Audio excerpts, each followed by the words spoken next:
नमस्कार, देश दुनिया की बड़ी खबरों में आपका स्वागत है। आज के इस बुलेटिन में हम बात करेंगे राहुल गांधी के उस सनसनीखेज आरोप की जिसमें भाजपा पर चुनावी मैच फिक्सिंग का दावा किया है। वहीं कनाडा ने पीएम मोदी को G7 समिट का भेजा खास न्योता। बकरीद का जश्न पूरे देश में शांति के संदेश के साथ मनाया गया, लेकिन श्रीनगर की जामा मस्जिद लगातार 7वें साल रही बंद। मौसम का मिजाज भी बदला है, कहीं गर्मी की मार तो कहीं मानसून की दस्तक, और चीन में फिर मिला एक नया वायरस जिससे वैज्ञानिकों की चिंता बढ़ गई है। तो चलिए बिना देरी किए शुरू करते हैं आज की सबसे बड़ी और अहम खबरें। कांग्रेस नेता राहुल गांधी का बीजेपी पर गंभीर आरोप। कहा, महाराष्ट्र में चोरी से चुनाव जीता, अब बिहार में मैच फिक्सिंग होगी। 2024 में हुए महाराष्ट्र विधानसभा चुनाव को लेकर अब भी सियासी तूफान मचा हुआ है। कांग्रेस नेता राहुल गांधी ने बीजेपी पर गंभीर आरोप लगाए हैं। उनका दावा है कि महाराष्ट्र में बीजेपी ने मैच फिक्सिंग के जरिए चुनाव जीता। राहुल ने द इंडियन एक्सप्रेस में लिखे अपने लेख में 5 चरणों में इस धांधली को समझाया। पहला, चुनाव आयोग की नियुक्ति में हेराफेरी। दूसरा, मतदाता सूची में फर्जी नाम जोड़ना। तीसरा, वोटिंग प्रतिशत बढ़ा चढ़ाकर दिखाना। चौथा, बीजेपी को जिताने के लिए चुनिंदा जगहों पर फर्जी वोटिंग। और 5वां, सबूत छिपाना। इसी के साथ राहुल ने चेतावनी दी कि यह रणनीति अब बिहार चुनाव में दोहराई जा सकती है, लेकिन बीजेपी ने इसका पलटवार किया है। पार्टी प्रवक्ता तुषार सिन्हा और चंद्रशेखर बावनकुले ने राहुल के दावों को शर्मनाक और झूठ करार दिया, ये कहते हुए कि जनता ने बीजेपी को बहुमत दिया। दूसरी ओर चुनाव आयोग ने भी राहुल के आरोपों को खारिज किया। आयोग ने कहा कि मतदाता सूची और वोटिंग प्रक्रिया पूरी तरह पारदर्शी थी और ऐसे आरोप लाखों चुनाव कर्मियों का अपमान है। कनाडा पीएम ने मोदी को G7 समिट का भेजा न्योता। वहीं मोदी ने कार्नी को चुनाव जीतने की बधाई दी। दरअसल कनाडा ने भारत के प्रधानमंत्री नरेंद्र मोदी को G7 देशों की समिट में शामिल होने के लिए न्योता भेजा है। कनाडा के प्रधानमंत्री मार्क कार्नी ने पीएम मोदी को फोन कर समिट के लिए बुलाया है। मोदी ने सोशल मीडिया एक्स पर पोस्ट कर इसकी जानकारी दी। मोदी ने आमंत्रण के लिए कार्नी का आभार जताया और कनाडा के चुनाव में जीत हासिल करने पर बधाई भी दी। साथ ही कहा कि उन्हें समिट में कार्नी से मुलाकात का बेसब्री से इंतजार है। आपको बता दें कि समिट कनाडा के अल्बर्टा प्रांत के कनानास्किस में 15 से 17 जून तक होगी। भारत को यह न्योता समिट शुरू होने के ठीक 8 दिन पहले मिला है। कई मीडिया रिपोर्ट्स में कहा गया था कि कनाडा इस समिट के लिए भारत को न्योता नहीं भेज रहा है। इसके पीछे पिछले कुछ वक्त से दोनों देशों के संबंधों में आई खटास को वजह माना जा रहा था। बकरीद का जश्न, सुरक्षा व्यवस्था कड़ी, शांति की अपील। 7 जून 2025 को देश भर में ईद उल अजहा यानी कि बकरीद का पवित्र त्योहार धूमधाम से मनाया गया। दिल्ली, मुंबई, लखनऊ, श्रीनगर से लेकर कोलकाता तक मस्जिदों और ईदगाहों में सुबह विशेष नमाज अदा की गई। लोग नए कपड़े पहनकर एक दूसरे से गले मिलकर खुशियां बांटते हुए नजर आए। इस्लामिक मान्यताओं के अनुसार यह त्योहार पैगंबर इब्राहिम के त्याग और भक्ति की याद दिलाता है। कुर्बानी के बाद गोश्त जरूरतमंदों में बांटा गया, जो इस पर्व का खास संदेश है। वहीं शहर के बाजारों में रौनक देखी गई। अजमेर की बकरा मंडी में 15,000 से 1.5 लाख तक के बकरे बिक्री के लिए आए, लेकिन इस उत्सव के बीच शांति बनाए रखने के लिए प्रशासन पूरी तरह मुस्तैद रहा। दिल्ली और उत्तर प्रदेश में ड्रोन, सीसीटीवी और क्विक रिस्पांस टीमें तैनात की गई। गौतम बुद्ध नगर में 7 से 9 जून तक धारा 163 लागू है ताकि कोई असुविधा न हो। इस्लामिक सेंटर ऑफ इंडिया ने भी साफ सफाई और सामाजिक सद्भाव की अपील की है। राजस्थान समेत देश के 7 राज्यों में फिर लौटी गर्मी। असम, अरुणाचल को बाढ़ से राहत। मध्य प्रदेश में 15 जून तक मानसून की दस्तक। देश भर में मौसम का मिजाज फिर बदल रहा है। भारतीय मौसम विभाग के ताजा अपडेट के मुताबिक राजस्थान, दिल्ली, हरियाणा और पंजाब, उत्तर प्रदेश और मध्य प्रदेश और बिहार में अगले 2 दिनों में तापमान 5 डिग्री तक बढ़ सकता है। खासकर राजस्थान के बीकानेर संभाग में 8 से 10 जून तक पारा 45-46 डिग्री तक पहुंचने का अनुमान है। धूल भरी हवाएं और लू भी परेशानी बढ़ा सकती है, तो बाहर निकलते वक्त पानी साथ रखें और हल्के कपड़े पहने ताकि गर्मी से बचा जा सके। वहीं असम और अरुणाचल में बाढ़ के हालात में थोड़ा सुधार है। कई नदियां अब खतरे के निशान से नीचे बह रही हैं, लेकिन कुछ इलाकों में राहत कार्य जारी है। चांगलांग जैसे क्षेत्रों में लोग अभी भी प्रभावित हैं। दूसरी ओर मध्य प्रदेश में मानसून की एंट्री 15 जून तक होने की उम्मीद है। भोपाल, ग्वालियर समेत कई जिलों में प्री मानसून बारिश से गर्मी से राहत मिली है, लेकिन 9-10 जून को लू का असर भी देखने को मिल सकता है। सत्यपाल मलिक अस्पताल में भर्ती, हालत गंभीर, बोले पीएम को दी करप्शन की जानकारी, अब उसी में फंसाया जा रहा। दरअसल जम्मू कश्मीर के पूर्व राज्यपाल सत्यपाल मलिक की तबियत बेहद नाजुक है। वे 11 मई से दिल्ली के राम मनोहर लोहिया अस्पताल में भर्ती है। उनकी दोनों किडनियां फेल हो चुकी हैं और वे डायलिसिस पर है। मलिक ने सोशल मीडिया पर अपनी तस्वीर साझा कर कहा, मेरी हालत बहुत खराब है, किसी से बात नहीं कर पा रहा। लेकिन इस स्वास्थ्य संकट के बीच एक और सनसनीखेज खबर है। मलिक का दावा है कि जिस करप्शन की जानकारी उन्होंने प्रधानमंत्री को दी, उसी में उन्हें फंसाया जा रहा है। आपको बता दें कि 15 दिन पहले सीबीआई सीबीआई ने कीरू हाइड्रो प्रोजेक्ट में 2200 करोड़ के कथित घोटाले में मलिक के खिलाफ चार्जशीट दाखिल की थी। मलिक का कहना है, मैंने खुद इस टेंडर को रद्द किया था और पीएम को भ्रष्टाचार की जानकारी दी। मेरे तबादले के बाद टेंडर पास हुआ। वहीं समाजवादी पार्टी के नेता अखिलेश यादव ने सरकार से मलिक को बेहतर इलाज देने की मांग की है। बिहार एनडीए ने विधानसभा चुनाव के लिए लोकसभा सीट बंटवारा फार्मूला तय किया। जेडीयू को मिल सकती है बढ़त। बिहार विधानसभा चुनाव की सरगर्मियां तेज हो चुकी है और एनडीए ने अपनी रणनीति को अंतिम रूप दे दिया है। सूत्रों के मुताबिक एनडीए गठबंधन 2024 के लोकसभा चुनाव के सीट बंटवारे के फॉर्मूले को ही अपनाने जा रहा है, यानी कि बीजेपी और जेडीयू के बीच कांटे की टक्कर होगी। लेकिन नीतीश कुमार की जेडीयू को इस बार थोड़ी बढ़त मिल सकती है।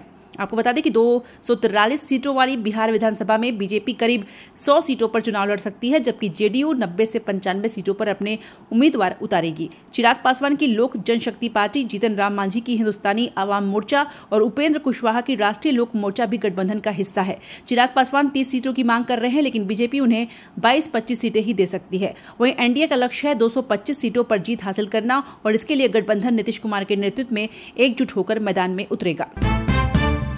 11 साल में 27 करोड़ भारतीय गरीबी से बाहर, विश्व बैंक ने की भारत की तारीफ। भारत ने एक बार फिर दुनिया को दिखा दिया है कि प्रगति के रास्ते पर हम कितनी तेजी से बढ़ रहे हैं। विश्व बैंक की ताजा रिपोर्ट के मुताबिक 2011-12 से 2022-23 के बीच भारत ने 26.9 करोड़ लोगों को अत्यधिक गरीबी से बाहर निकाला है। जी हां, अत्यधिक गरीबी की दर 27.1% से घटकर अब मात्र 5.3% रह गई है। यह उपलब्धि ग्रामीण और शहरी दोनों क्षेत्रों में देखने को मिली है। ग्रामीण इलाकों में गरीबी 18.4% से घटकर 2.8% और शहरी क्षेत्रों में 10.7% से 1.1% हो गई है। 5 सबसे बड़े राज्यों उत्तर प्रदेश, महाराष्ट्र, बिहार, पश्चिम बंगाल और मध्य प्रदेश ने इस बदलाव में 2/3 योगदान दिया। इसके साथ ही बहुआयामी गरीबी सूचकांक भी 2005-06 के 53.8% से घटकर 2022-23 में 15.5% पर आ गया, जो बेहतर शिक्षा, स्वास्थ्य और जीवन स्तर को दर्शाता है। इसके साथ ही रोजगार के मोर्चे पर भी अच्छी खबर है। खासकर महिलाओं में रोजगार दर बढ़ रही है और शहरी बेरोजगारी 6.6% तक कम हुई है। सरकार की योजनाएं जैसे पीएम आवास और उज्ज्वला ने भी लाखों लोगों का जीवन बदला है। बेंगलुरु भगदड़ त्रासदी, केएससीए के सचिव और कोषाध्यक्ष ने नैतिक जिम्मेदारी लेते हुए दिया इस्तीफा। बेंगलुरु के चिन्नास्वामी स्टेडियम के बाहर 4 जून को आरसीबी की आईपीएल जीत के जश्न के दौरान हुई भगदड़ ने सभी को झकझोर दिया। इस हादसे में 11 लोगों की जान चली गई और 50 से अधिक घायल हुए। इस त्रासदी की गूंज अब कर्नाटक स्टेट क्रिकेट एसोसिएशन यानी केएससीए तक पहुंची है।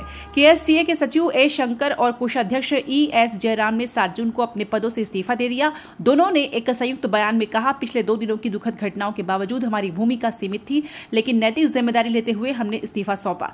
आपको बता दें कि केएससीए ने कर्नाटक हाई कोर्ट में दलील दी थी कि भीड़ प्रबंधन और सुरक्षा की जिम्मेदारी उनकी नहीं बल्कि आरसीबी और इवेंट मैनेजमेंट कंपनी डीएनए की थी। फिर भी नैतिकता के आधार पर यह कदम उठाया गया। इस बीच कर्नाटक पुलिस ने आरसीबी, केएससीए और डीएनए के खिलाफ एफआईआर दर्ज की है और 4 लोगों को हिरासत में लिया गया है। मुख्यमंत्री सिद्धारमैया ने जांच के लिए सीआईडी को जिम्मेदारी सौंपी है। पाकिस्तान की भारत से गुहार, सिंधु जल संधि बहाल करे, 4 चिट्ठियों में की पानी की मांग। दरअसल पाकिस्तान ने भारत को 4 चिट्ठियां भेजकर सिंधु जल संधि बहाल करने की गुहार लगाई है। 1907 में हुई इस संधि ने सिंधु नदी की 6 सहायक नदियों का पानी और भारत पाकिस्तान के बीच बांटा था। इसमें रावी, ब्यास, सतलुज भारत को और सिंधु, झीलम, चिनाब का 80% पानी पाकिस्तान को मिलता है। लेकिन 22 अप्रैल 2025 को पहलगाम में हुए आतंकी हमले के बाद भारत ने 23 अप्रैल को यह संधि निलंबित कर दी। कारण पाकिस्तान द्वारा समर्थित आतंकवाद। पाकिस्तान में अब पानी का संकट गहरा गया है। वहां की 80% खेती और 1/3 हाइड्रो पावर सिंधु बेसिन पर निर्भर है। रासुल बैराज में जलस्तर गिरने से पंजाब प्रांत में हाहाकार मचा है। पाकिस्तान ने 14 मई को जल संसाधन मंत्रालय के जरिए पत्र लिखकर खरीफ फसलों के लिए पानी की मांग की। ऑपरेशन सिंदूर के बाद भी एक चिट्ठी भेजी गई, लेकिन भारत का रुख साफ है, जब तक सीमा पार आतंकवाद नहीं रुकता, संधि बहाल नहीं होगी।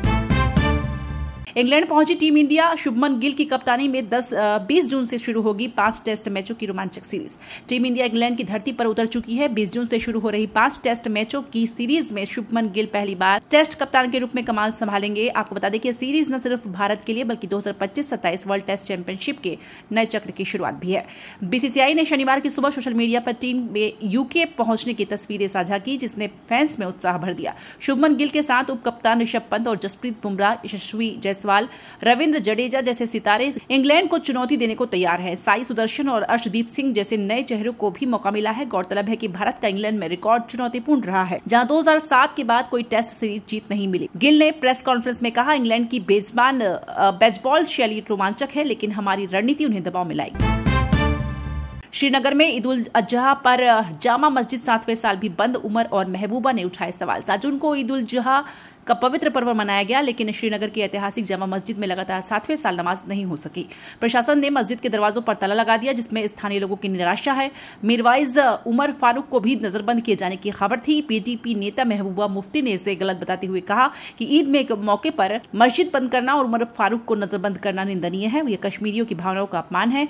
उन्होंने प्रशासन और एनसी सरकार की आलोचना की। वहीं मुख्यमंत्री उमर अब्दुल्ला ने कहा, हमें अपने लोगों पर भरोसा करना होगा, ऐसी कार्रवाइयों से विश्वास टूटता है। उन्होंने शांति और एकता पर जोर दिया। बाड़मेर में कलेक्टर टीना डाबी की स्वच्छता मुहिम, झाड़ू उठाकर व्यापारियों संघ की सफाई। राजस्थान में बाड़मेर की सड़कों पर बीते दिन एक अलग ही नजारा देखने को मिला, जहां जिला कलेक्टर टीना डाबी ने खुद झाड़ू उठाकर स्वच्छता का संदेश दिया। जी हां, नवो बाड़मेर अभियान के तहत बकरीद के मौके पर टीना डाबी ने शहर को चमकाने के लिए ठानी और सुबह सुबह 3 टीमें बनाकर 4 घंटे तक सड़कों, गलियों और नालियों की सफाई की गई। खास बात यह कि कलेक्टर ने व्यापारियों को भी इस मुहिम में जोड़ा और उनके साथ मिलकर सफाई की, जिसने पूरे देश में सुर्खियां बटोरी। इसके साथ ही उन्होंने कहा, स्वच्छता सिर्फ प्रशासन की जिम्मेदारी नहीं बल्कि हर नागरिक का कर्तव्य है। इस अभियान में नगर परिषद, स्वास्थ्य विभाग, सामाजिक संस्थाओं ने भी बढ़ चढ़कर हिस्सा लिया। जेसीबी ट्रक और 30 सफाई कर्मियों की टीमें युद्ध स्तर पर जुटी ताकि मानसून से पहले जलभराव की समस्या को रोका जा सके। गाड़ी का थर्ड पार्टी इंश्योरेंस होगा महंगा। IRDAI ने 18-25% प्रीमियम बढ़ोतरी का दिया सुझाव। अगर आप गाड़ी चलाते हैं तो यह खबर आपके लिए बेहद जरूरी है। IRDAI यानी कि insurance regulatory and development authority of India ने मोटर थर्ड पार्टी इंश्योरेंस के प्रीमियम में 18 से 25% तक की बढ़ोतरी का प्रस्ताव रखा है। यह बदलाव वित्त वर्ष 2026 से लागू हो सकता है। सड़क परिवहन और राजमार्ग मंत्रालय इस प्रस्ताव पर विचार कर रहा है और अगले 2 से 3 हफ्तों में फैसला हो सकता है। अब सवाल कि क्यों हो रही है ये बढ़ोतरी, तो आपको बता दें कि पिछले 4 साल से प्रीमियम में कोई बदलाव नहीं हुआ, लेकिन क्लेम कास्ट और महंगाई बढ़ने से इंश्योरेंस कंपनियों का घाटा बढ़ गया है। 2024-25 में थर्ड पार्टी इंश्योरेंस ने कुल मोटर इंश्योरेंस प्रीमियम का 60% हिस्सा कवर किया। ऐसे में कुछ गाड़ियों जैसे कि कमर्शियल वाहनों के लिए प्रीमियम 20 से 25% तक बढ़ सकता है। बतौर उदाहरण, अगर आपकी गाड़ी का थर्ड पार्टी इंश्योरेंस 5,000 रुपए का है तो ये 6,000 रुपए तक हो सकता है। लेकिन अच्छी खबर यह है कि यह बढ़ोतरी इंश्योरेंस कंपनियों की वित्तीय सेहत सुधार सकती है, जिससे आपको बेहतर सर्विस मिलेगी। चीन में चमगादड़ों में मिला HKU5CoV2 वायरस, इंसानों में फैलने की आशंका, वैज्ञानिक सतर्क। चीन से एक बार फिर चिंता बढ़ाने वाली खबर सामने आई है। वुहान इंस्टीट्यूट ऑफ वायरोलॉजी के वैज्ञानिकों ने चमगादड़ों में एक नया कोरोना वायरस HKU5CoV2 खोजा है, जो इंसानों को संक्रमित करने की क्षमता रखता है। अमेरिकी वैज्ञानिकों ने चेतावनी दी है कि यह वायरस इंसानों में फैलने से सिर्फ एक छोटे से जेनेटिक बदलाव की दूरी पर है। यह वायरस कोविड-19 की तरह ACE2 रिसेप्टर्स के जरिए शरीर में प्रवेश कर सकता है, जो हमारे फेफड़ों और आंतों को प्रभावित कर सकता है। हालांकि राहत की बात है कि अभी तक इंसानों में इसका कोई मामला सामने नहीं आया है। वैज्ञानिकों का मानना है कि यह वायरस MERS से भी संबंधित है, जिसकी मृत्यु दर काफी अधिक थी। लेकिन कोविड-19 की तुलना में इसका इंसानों में फैलने का खतरा फिलहाल कम है। फिर भी वैज्ञानिक इस पर कड़ी नजर रख रहे हैं, क्योंकि म्यूटेशन इसे और खतरनाक बना सकता है। तो दोस्तों, उम्मीद है कि आज की ये बुलेटिन आपको पसंद आई होगी। कमेंट में जरूर बताइए कि कौन सी खबर ने आपको सबसे ज्यादा सोचने पर मजबूर किया या सबसे ज्यादा चौंकाया। अगर आपको ये वीडियो जरा भी दिलचस्प लगी हो तो इसे अपने दोस्तों, परिवार और ग्रुप्स में जरूर शेयर करें। ऐसे ही ताजा, सटीक और असरदार अपडेट्स के लिए हमारे चैनल को सब्सक्राइब करना ना भूलें और हाँ, बेल आइकन को जरूर दबाएं ताकि अगली बड़ी खबर आपसे छूट न जाए। तब तक के लिए अपना और अपनों का ध्यान रखें। मिलते हैं जल्द ही एक नई बुलेटिन के साथ। ढेर सारी शुभकामनाएं।